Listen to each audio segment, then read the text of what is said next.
we need a decent opposition, and you need the next general election to be a choice. But I think that let's be clear, the Conservatives are going to have to put up with being a joke for a while after everything that happened, and people are just relieved. Are you suggesting that I wasn't taking it entirely seriously with that montage? Possibly.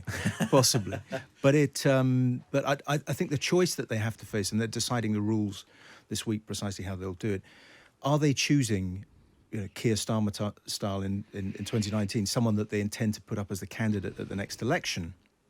Or are they choosing an interim leader? I think they should choose an interim. I think they should choose someone who spends 18 months to 2 years trying to sort the party out, sort out the grassroots structure, rebuild a donor network, try and attract a bigger membership, and do all of that over 18 months. It'll be quite boring, but it is the important groundwork. And I don't think choosing the candidate now. I know the argument that was the case with Keir Starmer. Therefore, they sort of thought he was the interim caretaker. Yeah, okay. That I could be wrong, but I think the mess they're in is so serious that they need someone, whether that is Cleverly or Mel Stride, who's considering. He's announced that he's going to stand. Someone of that order, and then choose another leader in time for the election would be my approach. Well, what do you think, Libby? Because it's quite hard to elect someone on the basis of them only doing it temporarily, because they might end up being quite good and then decide they want to stay. And then before you know it, you're trying to drag. I don't know if you can imagine. You're trying to persuade someone to quit and not go into the next election. Yes, as I'm rather a fan of Kemi Badenoch, I have to say. But I think the important thing is that they don't throw it out to the, as they did before, to the wider Conservative membership. All these ones where everyone says are going to be basically dead by next election anyway, because the wider Conservative membership chose Liz Truss over the obviously far more talented Sunak. Possibly because he was a bit too brown for their tastes. And I think, that they made that disastrous choice and caused a bit of a disaster. And to have the wider Conservative membership choose is not a good idea. I think it should be MPs. It should be people who are close and have had close look at all the various candidates who do the choosing. That, I think, is the most important thing. But as I say, I think Kemi Badenoch will be rather good. And I don't like this idea of choosing somebody just to be an interim.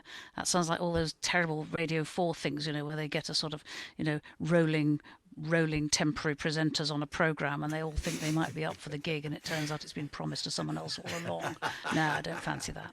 But, the Canadians and the Australians do it. So this is not an unprecedented idea in the global Conservative family. It is a known idea. When you've suffered a defeat as heavy as the Tories suffered, that you then take a year and a half to reflect and say what actually really went wrong, to try and be a bit humble about it, and to rebuild the structures of the party.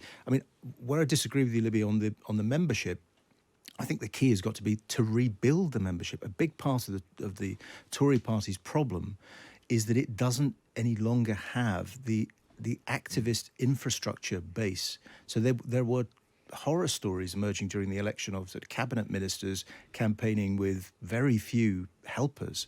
So when the ground game and the way back for the Tories can only really be through re-establishing the membership and then building out into local government. So that's how the Tories, if they come back, will come back. Baby William Hagues.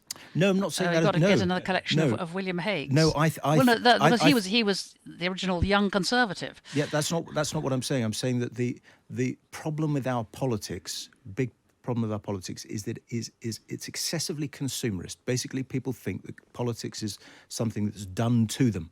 It's just like an energy provider you don't like or a holiday company you don't like. Actually, politics, relatively recently in our history, was a mass participation activity. I know people say this will never happen. People are too busy.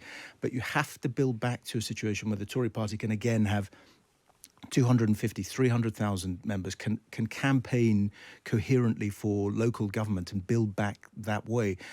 I'm just so depressed by the idea of the membership shrinks to nothing. It's a sort of non-participatory activity organisation, and then the MPs decide everything. And it's the MPs who put Liz Truss in that round.